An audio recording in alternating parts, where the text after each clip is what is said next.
Ini mohon maaf ya sobat era sekalian, kalau kita lihat poin-poin ini hanya iblis saja barangkali yang membuat undang-undang seperti ini ya.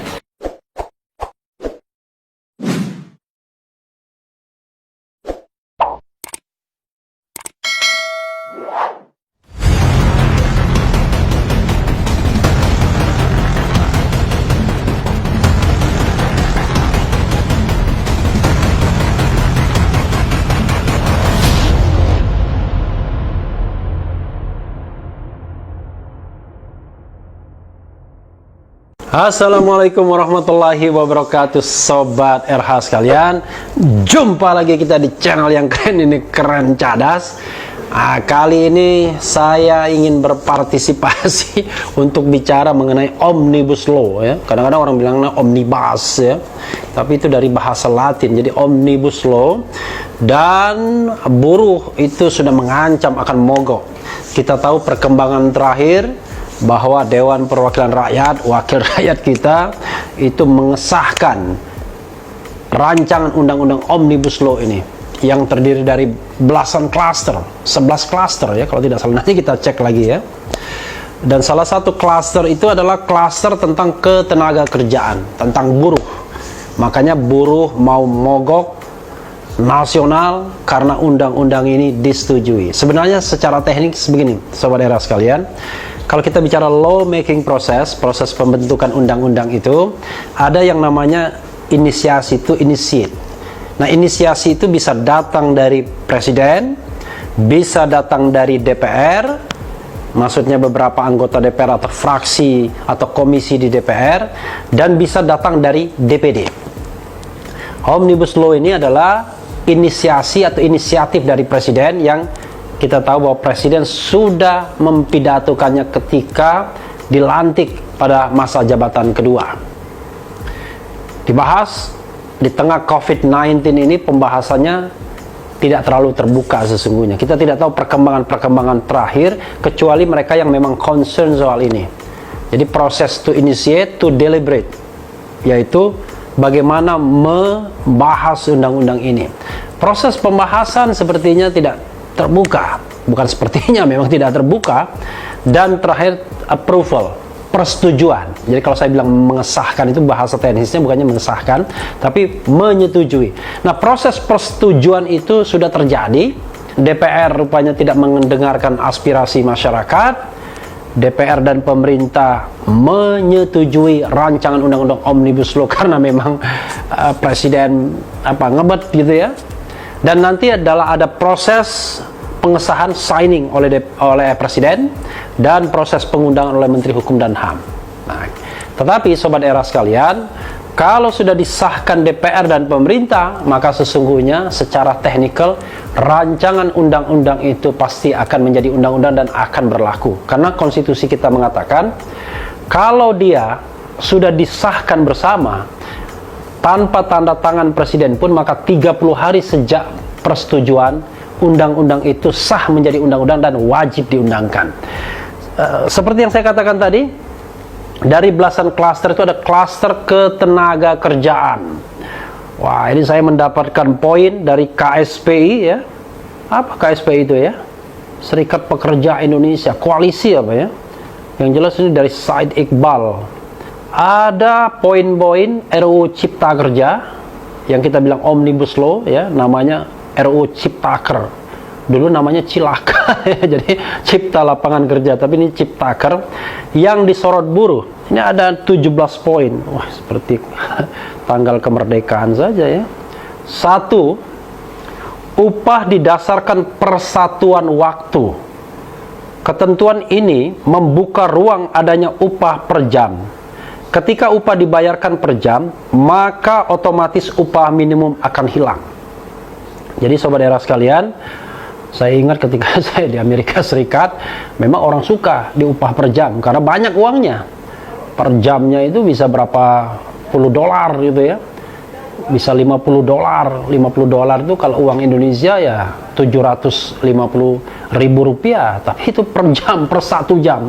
Jadi kalau kerja 8 jam bisa dikalikan 750.000 dikali 8 jam. di atas 5 juta per hari, ya, bayangkan ya. Karena itu negara-negara maju ya suka dia per jam, tapi kita kalau per jam berat kita ya. Kedua, upah minimum hanya didasarkan pada UMP. Upah minimum kabupaten kota UMK dan upah minimum sektoral kabupaten kota dihapus. Nah, ketentuan ini tentu merugikan para buruh. Kenapa? Karena UMP itu adalah cenderung dia lebih kecil dibandingkan upah minimum kabupaten kota. Karena dia diambil yang rata-rata, tapi rata-ratanya pasti jauh lebih kecil. Padahal dengan adanya upah kabupaten kota, maka stepnya adalah upah minimum provinsi kan harus dipenuhi dulu. Misalnya UMP-nya 100.000, maka upah minimum kabupaten kota bisa tidak 100.000 tergantung kabupaten kota di provinsi tersebut. Tetapi tidak boleh kurang dari 100.000. Nah, itulah maknanya. Jadi dengan menghilangkan upah kabupaten kota, maka menghilangkan kesempatan buruh pekerja untuk mendapatkan UMP yang lebih besar, ya, mendapatkan upah yang lebih besar dari UMP. 3. Sanksi pidana bagi pengusaha yang membayar upah di bawah upah minimum dihilangkan. Coba bayangkan ya. Artinya, kalaupun upah minimum ditetapkan dan pengusaha membayar di bawah upah minimum, maka tidak akan ada sanksi pidana. Jadi sobat daerah sekalian, bisa dibayangkan betapa mandulnya yang namanya regulasi UMP tersebut. Yang keempat, tidak ada denda bagi pengusaha yang terlambat membayar upah.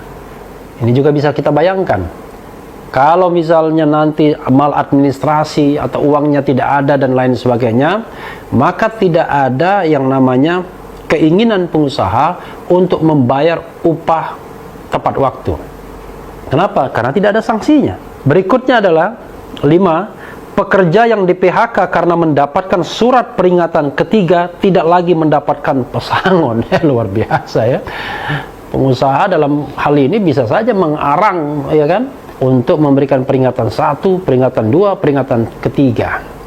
Dan ketika peringatan ketiga dijatuhkan, lalu buruh di PHK, tidak ada kewajiban membayar pesangon. Jadi luar biasa ketentuan ini. Padahal peringatan 1, 2, dan 3 itu bisa direproduksi, bisa diciptakan. Atau buruh misalnya bisa mendapatkan kondisi yang katakanlah membuat dia melakukan pelanggaran, dan dengan mudahnya perusahaan akan memecat dirinya tanpa pesangon. Kemudian yang keenam, masih banyak ya, 17 ya. Pekerja yang mengundurkan diri tidak mendapatkan apa-apa. Ini penting juga sobat daerah sekalian. Saya misalnya ya, pernah menjadi jurnalis dari tahun 95 sampai tahun 2003. 8 tahun kurang lebih. Tapi di satu media ketika terakhir saya pensiun 2003, itu saya sudah bekerja selama paling tidak 5 tahun. Dan ketika saya mengundurkan diri, saya mendapatkan katakanlah uang pisah. Nah, dengan Omnibus Law ini, uang pisah itu mungkin tidak akan ada lagi. Padahal dulu aja kadang-kadang pengusahanya nakal. Pernah dia mengatakan, kami tidak punya kewajiban apa-apa membayar, kan Anda mengundurkan diri. Buruh yang tidak paham soal itu akan menerima, tapi yang paham akan menuntut uang pisah tersebut. 7. Pekerja yang di PHK karena terjadi perubahan status, penggabungan, peleburan, atau perubahan kepemilikan perusahaan tidak lagi mendapatkan pesangon. Wah, ini luar biasa ini. Jadi kalau caranya untuk mem-PHK tanpa pesangon adalah cukup melakukan integrasi perusahaan. Jadi kalau misalnya ini ada perusahaan, biasanya orang menyebutnya sister company. Kalau dia digabungkan, penggabungan itu, jadi ada merger, ada akuisisi ya, kita tahu bahwa kalau misalnya perusahaan itu merger, bergabung antara satu perusahaan dan perusahaan lainnya, maka ketika buruh atau pekerjanya harus di PHK karena merger atau akuisisi itu, tidak ada kewajiban membayar pesangon. Wah, luar biasa ya. Wajar saja kalau buruh mau mendemo undang-undang Omnibus Law ini. Berikutnya adalah 9. Pekerja yang di PHK karena perusahaan pilot tidak lagi mendapatkan pesangon.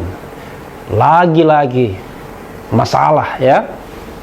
Karena kita tahu, sobat daerah sekalian, pengusaha atau perusahaan yang pilot itu harus membayar kewajiban terlebih dulu kepada pihak ketiga.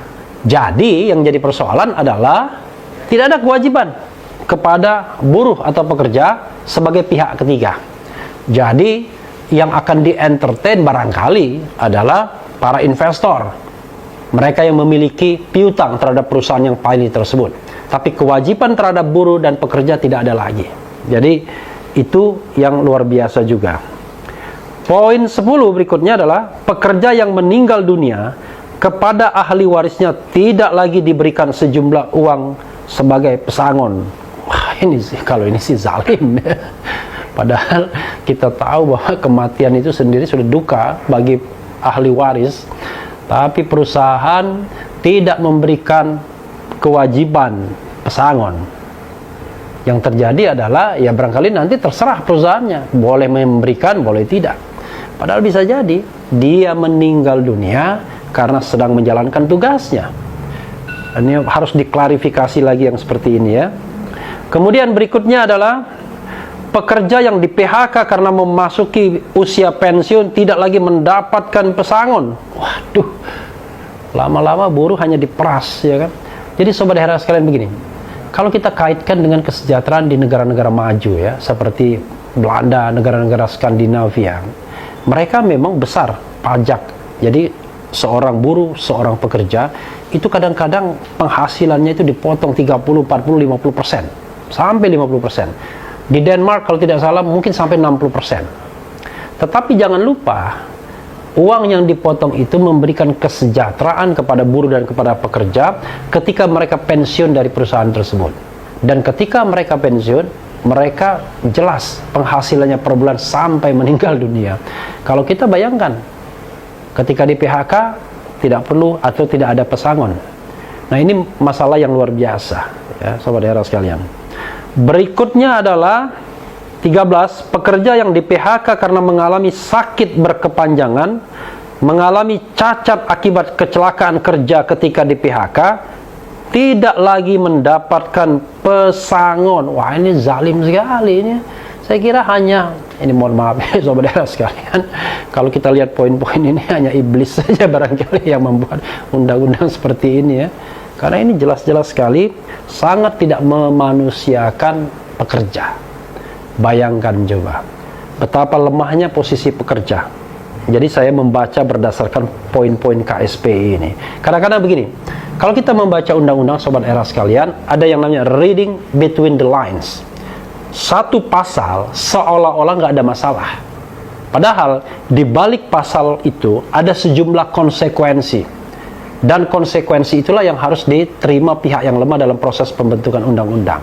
Tidak sadar, celakanya adalah komunikator kekuasaan juga kadang-kadang juga tidak tahu persisnya konsekuensi dari ayat-ayat yang ada dalam pasal-pasal dalam undang-undang Omnibus Law itu ya.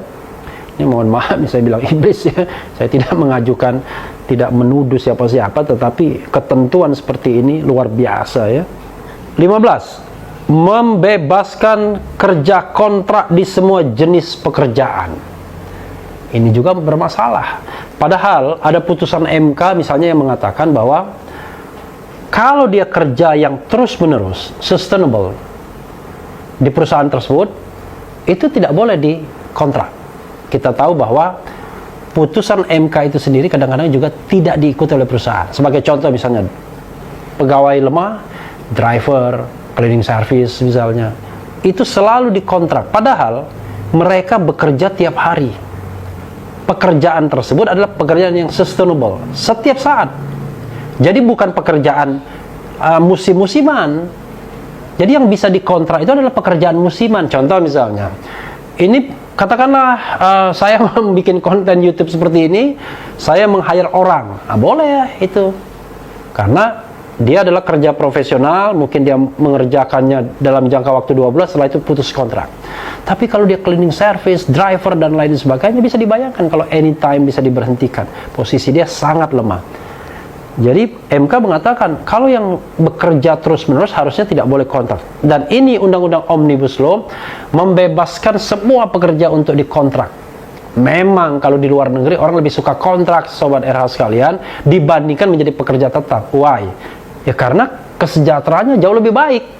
Seorang profesional misalnya lebih suka kalau dia dikontrak ketimbang dia menjadi pegawai tetap. Tapi kan kita tidak semua buruh itu namanya skilled labor. Tidak semuanya mereka memiliki kemampuan teknis atau kemampuan manajerial yang membuat mereka punya daya tawar. Sebagian besar pekerja justru hanya mengandalkan kemampuan-kemampuan yang barangkali tidak sophisticated, yang rata-rata saja, yang bisa digantikan oleh pekerja lain kalau dia tidak melakukannya. Jadi posisi itu sangat lemah. Itulah sebabnya kenapa negara harus melindungi hal-hal seperti itu.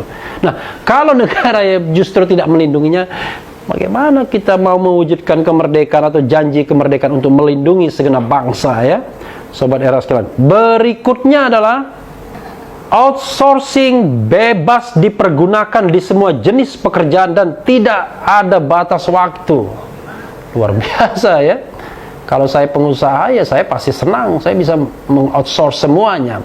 Tapi kan masalahnya adalah kita negara yang belum mencapai level negara yang maju dengan antara supply and demand-nya seimbang.